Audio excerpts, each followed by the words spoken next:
ಎಲ್ಲರಿಗೂ ನಮಸ್ಕಾರ. ನನ್ನ ಡಾಕ್ಟರ್ ಸಲೀಂ ಸೈಕಾಲಜಿ ಈ ಚಾನೆಲ್ಗೆ ನಿಮಗೆಲ್ಲರಿಗೂ ಸ್ವಾಗತ. ಈ ಹೊತ್ತು ನಾವು ನಿಮ್ಮ ಒತ್ತಡದ ಪ್ರಚೋದನೆಗಳು ಯಾವುವು, ಅವು ಎಲ್ಲಿಂದ ಬರುತ್ತವೆ ಎಂಬುದರ ವಿಷಯವಾಗಿ ನಾವು ಚರ್ಚಿಸುವ. ಯಾವುದೇ ವಿಷಯದಲ್ಲಾದರೂ ಹುಡುಗರಾಗಲಿ ಹುಡುಗಿಯರಾಗಲಿ ಒತ್ತಡದ ಪ್ರಚೋದನೆಗಳನ್ನು ತಿಳಿಯಬೇಕಾದರೆ ಅವರು ಮೊದಲಿಗೆ ತಮ್ಮ ಭಾವನೆಗಳನ್ನು ಅರ್ಥ ಮಾಡಿಕೊಳ್ಳಬೇಕು. ವಿಶೇಷವಾಗಿ ಹುಡುಗರಿಗೆ ಕೋಪ ಮತ್ತು ಹುಡುಗಿಯರಿಗೆ ದುಃಖ ಹೆಚ್ಚು ಕಾಣಿಸಿಕೊಳ್ಳುತ್ತದೆ. ಇವು ಎಲ್ಲಿಂದ ಬರುತ್ತವೆ, ಏಕೆ ಬರುತ್ತವೆ? ಇಲ್ಲಿ ನಾನು ರಾಘವ್ ಜುಯಾಲ್ ಅವರ ಉದಾಹರಣೆಗಳನ್ನು ಕೊಡಲು ಇಷ್ಟಪಡುತ್ತೇನೆ. ಅವರು ತಮ್ಮ ಜೀವನದ ಒತ್ತಡ, ನಿರಾಶೆಗಳನ್ನು ಎದುರಿಸಿ ಕಷ್ಟಪಟ್ಟು ಕೆಲಸ ಮಾಡಿ ಡ್ಯಾನ್ಸ್ ಇಂಡಿಯಾ ಡ್ಯಾನ್ಸ್ದಲ್ಲಿ ಪ್ರಸಿದ್ಧರಾದರು. ಹಾಗೆ ಇತ್ತೀಚೆಗೆ ಕೆಲವು ಸಿನಿಮಾಗಳಲ್ಲೂ ಹಾಗೂ ಕಿಲ್ ಎಂಬ ಸಿನಿಮಾದಲ್ಲಿ ಅವರು ಅಭಿನಯಿಸಿ ಪ್ರಸಿದ್ಧರಾಗಿದ್ದಾರೆ. ಅವರು ತಮ್ಮ ಬಾಲ್ಯದ ಬಗ್ಗೆ ಅವರ ಅನುಭವವನ್ನು ಹಂಚಿಕೊಳ್ಳುತ್ತಾರೆ. ತಾವು ಬೆಳೆದಾಗ ತನ್ನ ಬಗ್ಗೆ ಪೋಷಕರು ಏನು ಯೋಚಿಸುತ್ತಿದ್ದರು ಎಂಬುದನ್ನು ಅವರು ಹಂಚಿಕೊಳ್ಳುತ್ತಾರೆ. ಅವರು ತಮ್ಮ ತಮ್ಮನಂತೆ ಓದಿನಲ್ಲಿ ಅಷ್ಟು ಆಸಕ್ತಿ ತೋರಿರಲಿಲ್ಲ. ಅವರ ಆಸಕ್ತಿಗಳು ಬೇರೆಯಾಗಿದ್ದವು.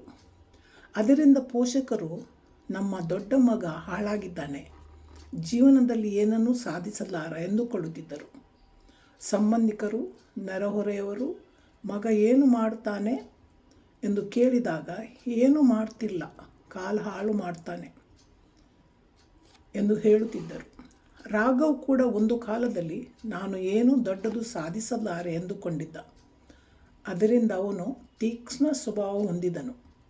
ಪೋಷಕರ ಮೇಲೆ, ಸಂಬಂಧಿಕರ ಮೇಲೆ, ನೆರೆಹೊರೆಯವರ ಮೇಲೆ ಕೋಪ ತೋರಿಸುತ್ತಿದ್ದರು. ನೀವು ಕೋಪಗೊಳ್ಳುತ್ತೀರಾ, ಆದರೆ ಆ ಕೋಪ ಎಲ್ಲಿಂದ ಬರುತ್ತದೆ ಎಂಬುದು ನಿಮಗೆ ಗೊತ್ತಿಲ್ಲ. ಆ ಕೋಪವು ಕೆಲವು ಪ್ರಚೋದನೆಗಳಿಂದ ಬರ್ತದೆ. ಆ ಪ್ರಚೋದನೆಗಳು ನಿಮ್ಮ ಭಾವನೆಗಳನ್ನು ಸೃಷ್ಟಿಸುತ್ತವೆ. ಈ ಪ್ರಚೋದನೆಗಳು ಈಗ ಬಂದದ್ದು ಅಲ್ಲ. ಈ ಪ್ರಚೋದನೆಗಳು ನಿಮ್ಮ ಬಾಲ್ಯದಿಂದ ಬಂದು ಆಗಿವೆ. ಬಾಲ್ಯದಲ್ಲಿ ಏನು ಸಂಭವಿಸುತ್ತದೆ ಮತ್ತು ಆ ನಿಮ್ಮ ಅನುಭವದಿಂದ ಆ ನಿಮ್ಮ ಒಳಗಿನ ಮಗು ಇನ್ನೂ ಜೀವಂತವಾಗಿದೆ ಮತ್ತು ಆ ಎಲ್ಲ ನಿಮ್ಮ ಅನುಭವಗಳನ್ನು ಅದು ಹೊಂದಿಕೊಂಡಿದೆ.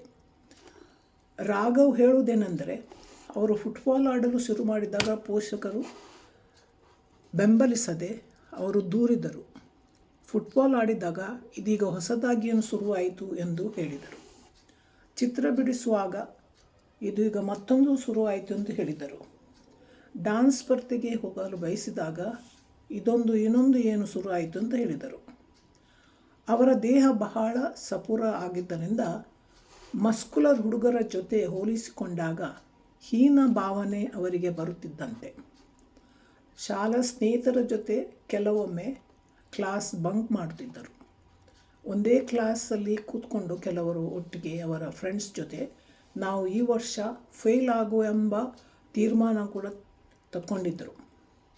ಇವೆಲ್ಲ ವರ್ತನೆಗಳು ಕುಟುಂಬ, ಶಾಲೆ, ಸಮಾಜದ ಮಕ್ಕಳ ಫಿಕ್ಸ್ ಫ್ರೇಮಿಗೆ ಒಳಪಡದೆ ಅವರು ವಿಚಿತ್ರ ವರ್ತನೆಗಳು ನಮಗೆ ಕಾಣಿಸಿಕೊಳ್ತವೆ.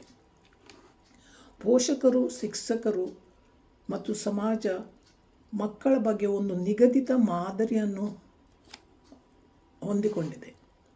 ಮಕ್ಕಳು ಫಸ್ಟ್ ಕ್ಲಾಸ್ ಪಾಸಾಗಬೇಕು, ಡಿಸ್ಟಿಂಕ್ಷನ್ ಸಿಗಬೇಕು, 100 ಅಂಕಗಳು ಬರಬೇಕು, ಸೈನ್ಸ್, ಮ್ಯಾಥ್ಸ್, ಕಂಪ್ಯೂಟರ್ ಮತ್ತು ಯಾವುದು ಕಾಮರ್ಸಲ್ಲಿ ಅಥವಾ CAಯಲ್ಲಿ ಅದರಲ್ಲೆಲ್ಲ ಅವರು ಟಾಪರ್ ಆಗಬೇಕು ಎಂದು ಬಯಸ್ತಾರೆ. ರಾಘವ್ ಆ ಫ್ರೇಮಿಗೆ ಸರಿಯಾಗಲಿಲ್ಲ, ಹೊಂದಿಕೊಳ್ಳಲಿಲ್ಲ. ಅದನ್ನು ಪೋಷಕರು ಅರ್ಥ ಮಾಡಿಕೊಳ್ಳಲಿಲ್ಲ. ಅವರಿಗೆ ಅವರು ಮಾಡುವ ಕೆಲಸಕ್ಕೆ ಅವರಿಗೆ ಬೆಂಬಲ ಸಿಗಲಿಲ್ಲ. ಇದರಿಂದ ಮಕ್ಕಳು ಇಂತಹ ವಿಚಿತ್ರ ವರ್ತನೆ ತೋರಬಹುದು. ಇಂದು ನಾವು ಸಮಾಜದಲ್ಲಿ ನೋಡಿದರೆ ಎರಡೂ ಪೋಷಕರು ಹೊರಗಿನ ಕೆಲಸದಲ್ಲಿ ಬ್ಯುಸಿ ಆಗಿರ್ತಾರೆ. ಅಂದರೆ ಜಾಬಿಗೆ ಹೋಗ್ತಾರೆ, ಮನೆಗೆ ಬರುತ್ತಲೇ ದಣಿಯುತ್ತಾರೆ. ಮಕ್ಕಳು ಏನು ಅನುಭವಿಸುತ್ತಾರೆ, ಹೇಗೆ ಒತ್ತಡದಲ್ಲಿದ್ದಾರೆ, ಹೇಗೆ ಖಿನ್ನತೆಯಲ್ಲಿದ್ದಾರೆ ಇವು ಗಮನಿಸಲು ಪೋಷಕರಿಗೂ ಶಿಕ್ಷಕರಿಗೂ ಸಹನೆ ಇರುವುದಿಲ್ಲ. ರಾಘವ್ ಹೇಳ್ತಾನೆ, ಅವನು ಇಂದಿನಿಂದ 5 ವರ್ಷದ ಮೊದಲು ಈ ಇದು ನಟನೆಯ ಟ್ರೈನಿಂಗಿಗೆ ಹೋದ ಅಂತ. ಆ ನಟನೆಗೆ ಹೋದಾಗ ಅಲ್ಲಿ ಅವರಿಗೆ ಒಬ್ಬರು ಕೋಚ್ ಇದ್ದರು, ನಟನೆಯನ್ನು ಕಲಿಸುವ ಕೋಚು ಸೌರವ್ ಅಂತವರು. ಅವರಿಗೆ ಏನು ಹೇಳ್ತಾರೆ ಹೇಳಿದರೆ, ಈ ಅವರ ಭಾವನೆಗಳ ವಿಷಯವಾಗಿ ಅವರು ಹೇಳಿಕೊಟ್ಟಿದ್ದರು. ಅವರು ಬರೀ ನಟನೆಯ ಕೋಚ್ ಆಗದೆ ಅವರಿಗೆ ಅವರು ಹೇಗೆ ಅವರ ಜೀವನವನ್ನು ಅವರು ಮಾಡಬೇಕು ಎಂಬುದನ್ನು ಅವರಿಗೆ ಕಲಿಸ್ಕೊಡ್ತಿದ್ದರು. ಅಂದರೆ ಅವರ ಭಾವನೆಗಳಲ್ಲಿ ಅವರಲ್ಲಿ ಕೆಲಸ ಮಾಡ್ತಿದ್ದರು. ಇವತ್ತು ಅವರು ವಯಸ್ಕರಾಗಿ ಹೇಳುವುದೇನೆಂದರೆ, ನನಗೆ ನನ್ನ ಆಸಕ್ತಿಯಲ್ಲಿ ಪೋಷಕರು ಬೆಂಬಲಿಸಲಿಲ್ಲ. ಅವರಿಗೆ ಬೆಂಬಲಿಸಬೇಕೆಂಬ ನನಗೆ ಬಯಕೆ ಇತ್ತು, ಆದ್ದರಿಂದ ನಾನು ಅವರಿಂದ ದೂರವಾದೆ. ಈಗ ನಾನು ಇಂದಿನ ಪೋಷಕರಿಗೆ ಹೇಳುವುದೇನೆಂದರೆ, ನಿಮ್ಮ ಮಗು ಯಾವುದರಲ್ಲಿ ಒಳ್ಳೆಯದು ಮಾಡ್ತದೆ ಅದನ್ನು ಕಾಣಲು ನೀವು ಪ್ರಯತ್ನಿಸಬೇಕು. ಪೋಷಕರಿಗೆ ತಮ್ಮದೇ ಆದ ಒತ್ತಡ, ಆತಂಕ, ಗುರಿಗಳು ಇರುತ್ತವೆ. ಅದನ್ನೇ ಮಕ್ಕಳ ಮೇಲೆ ಹೇರಬಾರದು. ಹೌದು, ನಿಯಮ ಇರಬೇಕು, ಡಿಸಿಪ್ಲಿನ್ ಇರಬೇಕು, ಆಯಾ ಸಮಯಕ್ಕೆ ಮಕ್ಕಳು ಕಲಿಯಬೇಕು. ಆದರೆ ಕೆಲವು ಮಕ್ಕಳು ಇದಕ್ಕೆ ಹೊಂದಿಕೊಳ್ಳುವುದಿಲ್ಲ. ಇದರಿಂದ ಮಕ್ಕಳು ನಿರಾಶರಾಗುತ್ತಾರೆ. ಏನು ಮಾಡಬೇಕು ಎಂದು ಮಕ್ಕಳಿಗೆ ಗೊತ್ತಾಗದೆ ಅವರು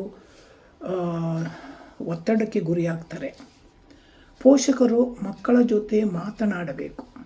ನೀನು ಏನು ಕಲಿಯುತ್ತಿದೆಯೇ ಅಥವಾ ಕಲಿಯುತ್ತೀಯಾ, ನೀನು ಏನು ಅನುಭವಿಸುತ್ತೀಯಾ ಎಂಬುದನ್ನು ಅವರು ಕೇಳಬೇಕು, ಸಮಯ ಕೊಡಬೇಕು. ಎಲ್ಲ ಮಕ್ಕಳಿಗೂ ಒಂದೇ ಬುದ್ಧಿ, ಒಂದೇ ಸ್ವಭಾವ, ಒಂದೇ ಪ್ರತಿಭೆ, ಒಂದೇ ಆಸಕ್ತಿ ಇರಲಾರದು. ಬಹಳಷ್ಟು ಅಂಶಗಳು ಮಕ್ಕಳನ್ನು ಪ್ರಭಾವಿಸುತ್ತವೆ. ಬೆಂಬಲ ಸಿಗದಾಗ ಮಕ್ಕಳು ಯಾರು ನನ್ನ ಜೊತೆ ಇಲ್ಲ ಎಂದುಕೊಂಡು ಅವರು ಭಾವನೆಯಲ್ಲಿ ಹೋಗ್ತಾರೆ.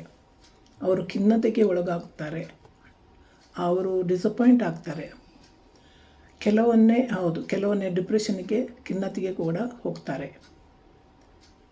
ಮಕ್ಕಳು ಏನು ಎಣಿಸ್ತಾರೆ, ಈಗ ನನಗೆ ಬೆಂಬಲಿಸುವರು ಯಾರೂ ಇಲ್ಲ, ನಾನೇ ಪ್ರಯತ್ನಿಸಬೇಕು, ನಾನೇ ರಿಸ್ಕ್ ತೆಗೆದುಕೊಳ್ಬೇಕು ಎಂದು ಇಚ್ಛಿಸ್ತಾರೆ. ಈಗ ನಾನು ಸೋತರು ಏನು ಮಾಡಲಿ ಎಂಬ ಚಿಂತೆ, ಆತಂಕ ಅವರಿಗೆ ಬರ್ತದೆ. ಇದನ್ನು ಬೆಳೆಸಿಕೊಳ್ಳುತ್ತಾರೆ. ಪೋಷಕರು ಇಂತಹ ಮಕ್ಕಳನ್ನು ತಮ್ಮದೇ ಆಗಿ ನಿಭಾಯಿಸಲು ಸಾಧ್ಯವಾಗದ ಸಂದರ್ಭದಲ್ಲಿ ಮನೋವೈದ್ಯಕೀಯ ತಜ್ಞರು ಅಥವಾ ಕೌನ್ಸಿಲಿಂಗ್ ತಜ್ಞರ ಸಹಾಯವನ್ನು ಪಡೆಯಬೇಕು. ಆಗ ನಿಮಗೆ ಅವರು ಈ ವಿಷಯದಲ್ಲಿ ಸಹಾಯ ಮಾಡುತ್ತಾರೆ. ಹಾಗೂ ಮಕ್ಕಳ ಜೊತೆ ಹೇಗೆ ನೀವು ವರ್ತಿಸಬೇಕು, ಅವರ ಜೊತೆ ಅವರಿಗೆ ಏನು ಬೇಕು, ಯಾವುದರಲ್ಲಿ ಅವರು ಮುಂದೆ ಬರಬೇಕು ಎಂಬುದನ್ನು ತಿಳಿಯಲು ನಿಮಗೆ ಸಹಾಯ ಮಾಡ್ತಾರೆ. ಇದಕ್ಕೆ ಸೈಕ್ಯಾಟ್ರಿಕ್ಸ್ ಅವರು ಅಗತ್ಯವಿಲ್ಲ. ಆಯಿತು, ನಮ್ಮ ಯೂಟ್ಯೂಬ್ ಬಳಗದವರಿಗೆ ಎಲ್ಲರಿಗೂ ನಮಸ್ಕಾರ. ಈ ವಿಡಿಯೋ ನಿಮಗೆ ಲೈಕ್ ಆದರೆ ಲೈಕ್ ಕೊಡಿ, ಇದನ್ನು ಬೇರೆಯವರ ಹತ್ರ ಶೇರ್ ಮಾಡಿ, ಮತ್ತು ಏನಾದರೂ ಹೇಳಲಿಕ್ಕಿದ್ರೆ ಅದರಲ್ಲಿ ಕಮೆಂಟಲ್ಲಿ ಹಾಕಿ, ಸಬ್ಸ್ಕ್ರೈಬ್ ಮಾಡಿ. ಮತ್ತು ಇನ್ನೊಂದು ಮುಂದಿನ ವಿಡಿಯೋದಲ್ಲಿ ನಾವು ಭೇಟಿಯಾಗೋಣ. ನಮಸ್ಕಾರ.